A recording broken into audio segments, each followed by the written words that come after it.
오늘은 점박이의 비밀입니다. 그러니까 이제 야곱과 라반이 이제 자기의 소유, 그러니까 야곱의 소유를 놓고 이제 어떤 내기 아닌 내기를 하잖아요. 그때 그 야곱이 가지고 갔던, 데리고 갔던 그 점박이들의 비밀이라는 이야기입니다. 자, 어쨌든 지난주에 지지난주죠. 우리가 살펴봤던 1번 문제 한번 복습 한번 해볼까요? 야곱이 라반의 집에서 거주한 지 한 달이 되었을 때 외삼촌 라반의 제안은 무엇이며 야곱은 어떻게 대답하였는가? 창세기 29장 15절과 17절에 나와 있는 이야기입니다. 자, 라반은 야곱에게 무엇을 요구합니까? 오늘 말씀에도 보면 또 똑같은 얘기를 했어요. 뭘 정하자고 합니까? 품삯을 정하자. 그러니까 우리 집에서 일해라는 거예요. 일하면서 살아라는 거죠. 그런데 이제 지난번에 말씀드렸던 것처럼 가족끼리는 그렇게 하지 않는 것이 일반적인 건데, 라반은 야곱을 마치 종처럼 그렇게 자기 집에서 일하는 사람으로 그렇게 대하기를 원했던 겁니다. 그래서 품삯을 정하자라고 그렇게 이야기하지만 야곱은 뭐라고 했습니까? 누구를 위해서? 라헬을 위해서 몇 년을 섬기겠다고 합니까? 7년을 섬기겠습니다 라고 해서 결혼을 했는데, 아이고야, 결혼한 첫날 밤 지나고 나니까 라헬이 아니고 누구였어요? 레아였잖아요. 그죠? 그 언니가 첫날 밤에 그 라헬 대신에 그 자리에 있었던 거예요. 그러니까 어두우니까, 그때 당시에 여러분 전등이 있습니까? 뭐가 있습니까? 촛불 꺼버리면 아무것도 안 보이는 그 세상인데, 야곱이 아무것도 보이지 않는 상황에서 라헬인 줄 알고 첫날 밤을 그렇게 보낸 거예요. 그래서 속고 나서 깨닫고 나니까 아이고 이게 무슨 일이냐 해서 라반 삼촌에게 가서 이제 물어보니까 뭐라고 핑계를 댔어요? 우리 지역에서는 언니가 시집을 먼저 가야 된다 라고 해가지고 야곱하고 미리 상의도 되지 않은 채 라헬 대신에 레아를 그렇게 그 자리에 보내었던 것이죠. 그러고 나서 7년 지나고 나서 또 다시 이제 라헬을 달라고 해서 또 다시 라헬을 위해서 또 7년 그렇게 일을 하게 됩니다. 자, 그러는 동안 이제 야곱이 라반의 집에서 나올 때까지 여러분 몇 명의 자녀를 낳습니까?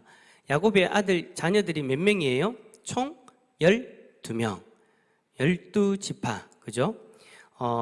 레아가 4아들을 놓고 또 빌하가 2아들을 놓고, 레아 같은 경우에는 4아들 놓고 나니까 라헬이 이제 레아가 아들 낳는 것을 보고, 자식을 낳는 것을 보고 이제 셈이 나니까 내 종을 통해서 낳으세요 해가지고 단과 납달리를 놓고, 그러고 나니까 레아가 또 질투를 해서 이제 실바를 보내가지고 갓과 아셀을 낳고, 또 그러고 나서 또 레아가 이사갈, 스불론, 디나를 낳고 라헬이 요셉과 베냐민 그렇게 낳았죠. 그래서 많은 자녀들을 그 14년 동안 낳았습니다. 거의 뭐 1년에 한 명, 그죠? 거의 그렇게 되잖아요. 그죠? 그렇게 자녀를 놓고 이제는 내가 좀 떠나야 되겠다.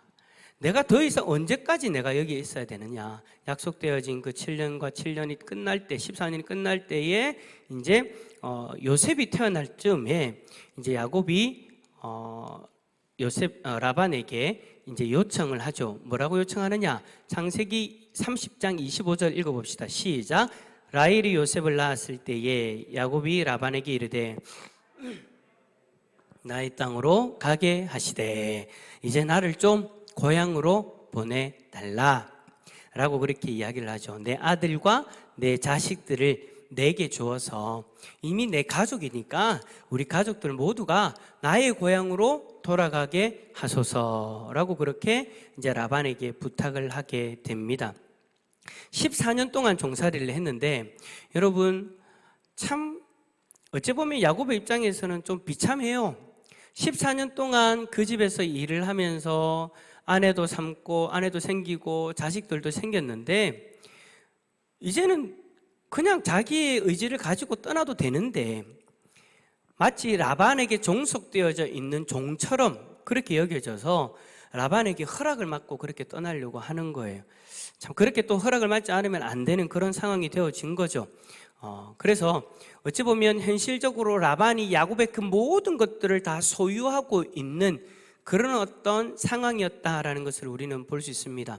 그냥 야곱이 아내들도 생기고 자녀들도 생기고 자기의 식솔들이 생겼으니까 재산도 좀 있으니까 이제 자기 마음대로 해도 되겠지가 아니라 여전히 라반에게 기속되어져 있는 그런 어떤 상황이었다라는 것을 오늘 이 야곱의 말을 통해서 우리는 알 수 있죠. 자, 이렇게 할 때에 라반이 뭐라고 아까 했습니까? 우리가 읽었던 본문에 보니까 라반은 여전히 야곱의 가족이 자기의 집에 머물기를 원했습니다. 여러분, 왜 머물기를 원했을까요? 왜 머물기를 원했을까요? 아까 우리가 읽었잖아요.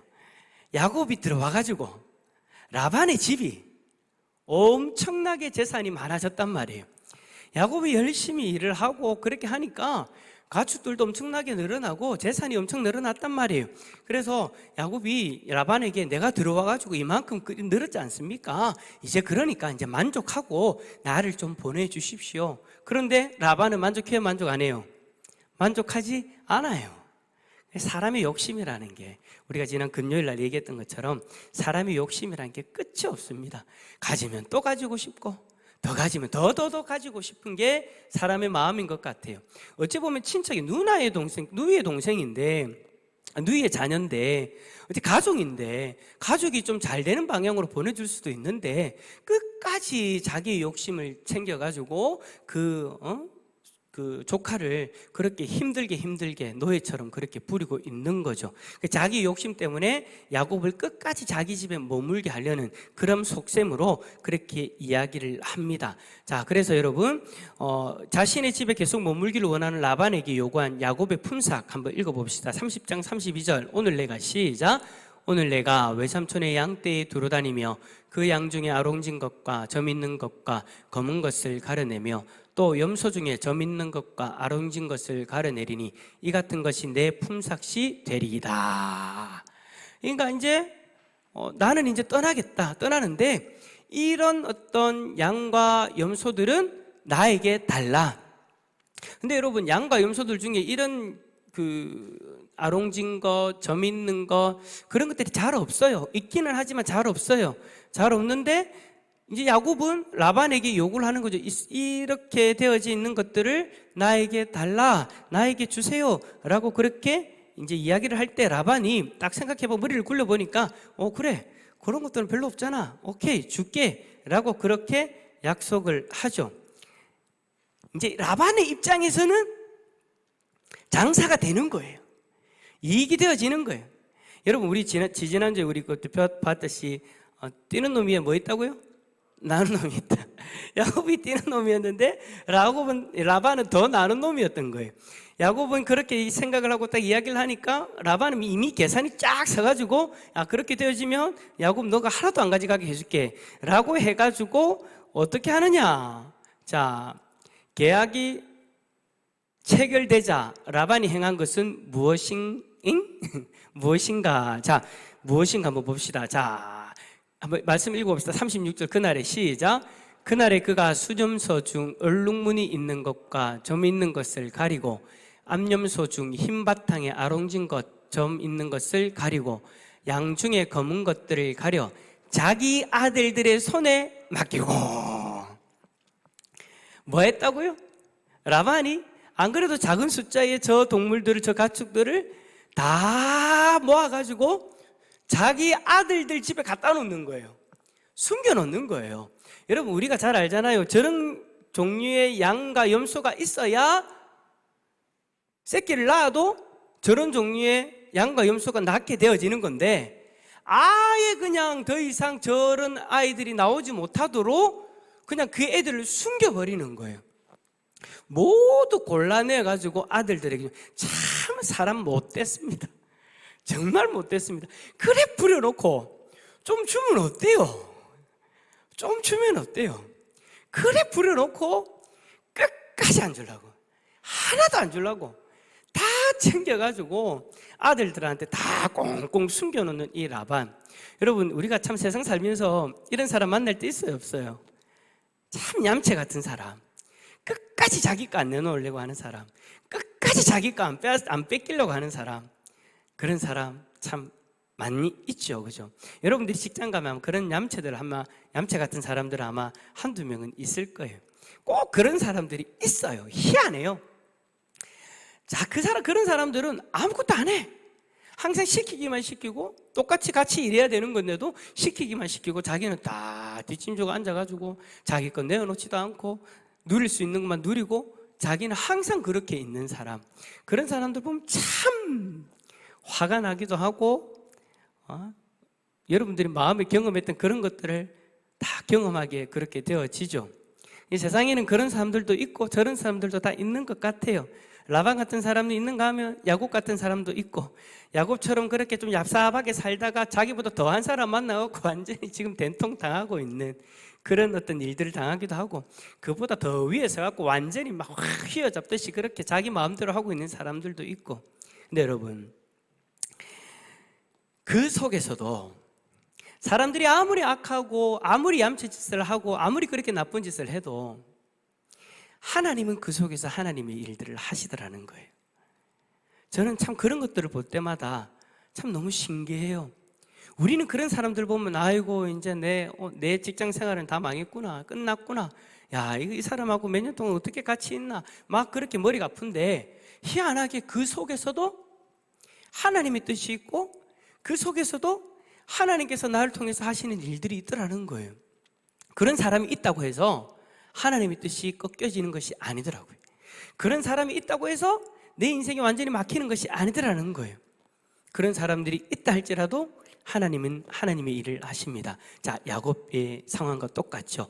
라반의 방해에도 야곱의 재산은 어떻게 되었는가? 자, 라반이 그렇게 이야기했던 그 모든 종류들을 다 아들들에게 숨겼음에도 불구하고 야곱의 재산은 어떻게 됩니까? 그냥 우리가 아는 일반적인 짓이 더 많아지죠. 어떻게 더 많아졌어요? 자, 이에 읽어봅시다. 시작. 이에 그 사람이 매우 번창하여 양떼와 노비와 낙타와 나귀가 많았더라. 분명히 약속한 대로 그러한 가축들만 자기들의 소유로 삼을 수 있는데 도무지 그러한 가축들을 가질 수 없는 상황에도 불구하고 라반이 야곱의 모든 것을 다 막아버렸다 생각한 상황에서도 하나님은 야곱을 통해서 가질 수 있도록 그렇게 해주시더라는 거예요. 물론 야곱이 또 잔머리를 씁니다. 어떤 잔머리를 썼어요? 버드나무, 살구나무, 신풍나무, 푸른 가지 가져와가지고 껍질을 벗겨가지고 흰 무늬를 내고 그 껍질 벗긴 그 가지를 양떼가 와서 먹는 그 겨울에다가 딱 넣어가지고 먹게 해갖고 임신하게 만들어서 새끼를 베고 나니까, 새끼를 낳고 나니까 얼룩덜룩한 것들이 생겼더라. 야곱은 또 나름대로 머리를 막 굴리는 거예요. 여러분, 그렇게 한 이유가 뭐냐면 그때 당시에 미신처럼 내려오는 그런 어떤 그 목자들 속에서 미신처럼 내려오는 이야기들이 있었어요. 그러한 방법들을 쓰면 이러한 것들이 태어난다 라는 그런 것들이 있었단 말이에요. 그래서 야곱은 할 수 있는 최선을 다해보는 거예요. 최선을 다해서 알록달록한 거, 그런 것들을 낳기 위해서 그렇게 막 노력을 하는 거예요. 당시의 사람들의 생각을 반영해가지고 미신을 딱 그 안에 자기에게 적용해가지고 한 거죠. 근데 여러분, 우리는 알고 있죠. 원래는 이렇게 해봐도 이런 아들이 안 나옵니다. 그냥 미신은 미신일 뿐이에요. 과학적인 어떤 증거가 근거가 하나도 없는 그런 일이에요. 근데 참 신기하게도 뭐냐면 그렇게 했는데 진짜 그렇게 태어나요. 자, 이렇게 하면 또 이제 우리들이 또 오해를 하죠. 야, 진짜 그렇게 하면 그렇게 태어나는 같다. 또 양과 염소를 키우는 분들 또 집에 가고 그렇게 하면 안 됩니다. 아니에요, 여러분. 그렇게 해서 그렇게 태어난 것이 아니라 아까 제가 얘기했잖아요. 아무리 그러한 사람이 있다 할지라도, 하나님의 백성을 괴롭히고 하나님의 백성의 길을 다 막는 사람이 있다 할지라도 그 속에서 하나님은 뭘 하신다? 하나님의 일을 하신다라는 거예요. 하나님의 일을 이루신다라는 거예요. 여러분, 하나님께서 그 가운데 역사하셨기 때문에 야곱과 라반이 약속한 그 가축들이 태어나게 된 거예요. 야곱이 그렇게 그 당시에 목자들이 믿어왔던 그런 미신과 같은 그런 일들을 해서 그러한 것들이 나온 것이 아니라 하나님께서 하셨다. 하나님께서 하셔서 왜 하셨는가? 그럼 왜 야곱에게 하나님이 그렇게 복을 주셔서 그러한 것들을 낳게 하셨고 자신의 재산이 그렇게 많아지도록 그렇게 해주셨는가? 이제 야곱은 어디로 돌아가야 되니까? 고향 땅으로 돌아가야 되니까. 그게 하나님의 뜻이에요. 이제 야곱은 고향 땅으로 돌아가야 돼요. 고향 땅으로 돌아가야 되는데 지금 정해져 있는 약속이 있고 이 약속대로 되어져야 갈 수 있단 말이에요. 그러니까 누가 개입하시는 거예요? 하나님이 개입하시더라는 거예요. 라반은 야곱에게 당한 것이 아니라 라반은 하나님에게 당한 거예요. 뛰는 놈 위에 나는 놈 있었는데 나는 놈 위에 뭐한 사람이 있는 거예요? 뭐한 분이 있는 거예요? 뛰는 놈 위에 나는 놈 있고 나는 놈 위에 어떤 존재를 이야기할까요? 뛰는 놈 위에 나는 놈 있고 나는 놈 위에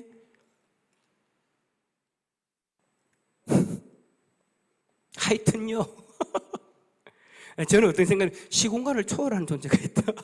뛰는 놈 위에 나는 놈 있고 나는 놈 위에 시공간을 초월한 존재가 있다. 그러니까 라반은 자기의 생각대로 하면 야곱을 막을 수 있고 가족들을 여전히 그 가족들과 그의 재산들을 여전히 자기의 것으로 할 수 있다라고 생각하고 딱 그렇게 했는데 자기 위에 더 뛰어난 능력 있는 존재가 있다라는 것을 라반은 못 본 거죠. 그래서 여러분 31장에 보면 야곱이 라반과 대화를 할 때 그런 이야기를 합니다. 내가 쓴 방법이 신통한 능력이 있어서 이렇게 되어진 것이 아니라 하나님께서 나를 부하게 하시고 고향 땅 가나안으로 돌아가게 하시기 위해서 하나님이 간섭하셨다. 그 이야기를 여러분 31장에 보면 야곱과 라반의 대화를 통해서 그렇게 야곱의 입술을 통해서 드러나게 되는 거예요. 여러분 우리는 살아가다 보면 참 그런 유혹들을 많이 받습니다. 내 힘으로는 도무지 할 수 없는 일들이 닥쳤을 때, 나를 괴롭히고 나를 꽉 막아버리는 사람들을 만났을 때, 내가 아무것도 할 수 없는 그런 상황에 처해졌을 때 우리는 세상에서 이야기하는 방법들을 한번 해보고자 하는 그런 유혹들이 분명하게 다가오고 경험하게 됩니다. 그런데 그 속에서 그것과 상관없이 하나님은 나를 위해서 역사하시더라는 겁니다. 하나님의 방법으로 역사하시더라는 겁니다. 당시에는 그것을 바라보지 못할 수도 있어요. 하지만 야곱처럼 그것이 지나고 난 이후에 딱 돌아보면 내가 생각했던 이 방법 때문에 내가 이 자리에 있는 것이 아니라 하나님이 하셨구나라는 것을 우리는 깨닫게 되어지죠. 사랑하는 성도 여러분, 오늘 이전에 우리가 다른 것 기억하지 말고 이거 하나만큼은 기억하고 갑시다. 다 막혀있고 사람들이 다 나보다 뛰어난 것처럼 나를 그렇게 둘러싸고 있다 할지라도 하나님은 그 속에서 하나님의 뜻을 이루어 가신다라는 것, 하나님은 나를 통해서 하나님의 일을 이루어 가신다라는 것. 내 눈에 안 보일 수도 있어요. 결과가 보이지 않을 수도 있어요. 그러나 하나님은 보시고 하나님이 인도하십니다. 할렐루야. 그러니까 우리에게 필요한 건 뭘까요? 하나님을 의지하는 것. 하나님의 방법이 내 눈에 보이지 않는다 하더라도 하나님을 의지하는 것.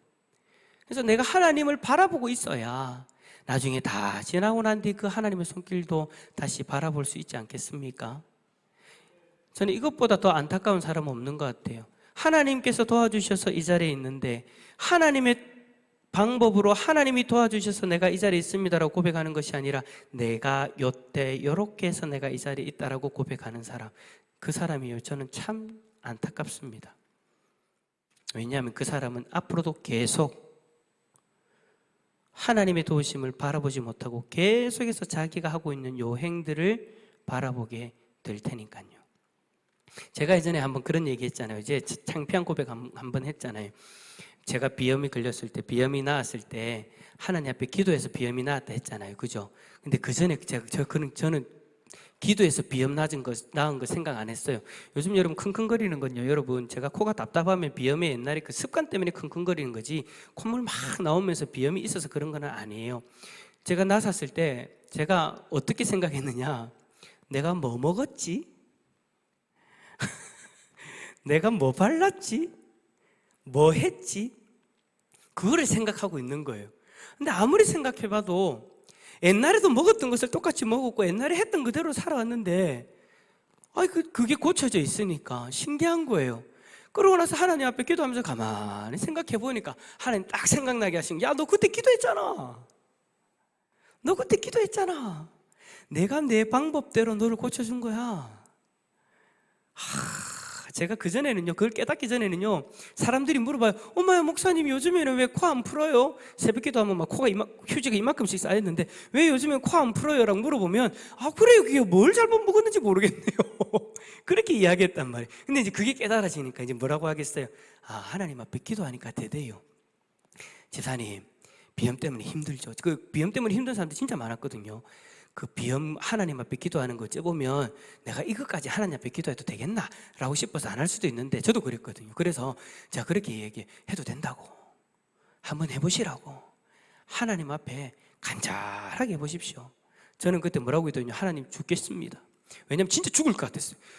얼마나 심한지 콧물 눈물까지 다 나면서 일상생활을 할 수 없을 정도로 힘들었어요. 그래서 그때서야 하나님 앞에 기도해서 하나님 좀 고쳐주세요. 어릴 때부터 40살 넘게까지 그렇게 가지고 있던 그 비염을 그제서야 그렇게 하나님 앞에 기도했어요. 그전에는 기도 안 했어요. 내가 하나님 앞에 비염까지 내가 기도해야 되겠나? 희한한 그런 생각들을 가지고 있었어요. 참 불신앙적인 그런 생각이잖아요. 근데 그 생각을 그렇게 살았어요. 근데 하나님이 너무까지 저를 그렇게 막 몰고 가시니까 이제 그때는 어떻게 되느냐? 이제 하나님을 의지할 수밖에 없더라고요. 죽을 것 같더라고요. 그래서 하나님 제발 좀 고쳐주세요. 정말 간절하게 기도했어요. 하나님 앞에 의지했어요. 그러니까 하나님이 하나님의 방법대로 해결해 주시더라고요. 사랑하는 성도 여러분, 하나님은 하나님의 일들을 우리를 통해 행하십니다. 우리가 하나님을 바라보고 하나님을 의지하면 안 될 것 같은 일들도 반드시 이루어집니다. 하나님보다 더 대단한 사람이 있다 할지라도 그 대단한 것을 하나님이 깨고서라도 하나님은 하나님의 일을 행하십니다. 오늘 이 밤에 그 하나님을 바라보고 그 하나님을 의지할 수 있는 우리 성도님들 다 될 수 있기를 축복합니다.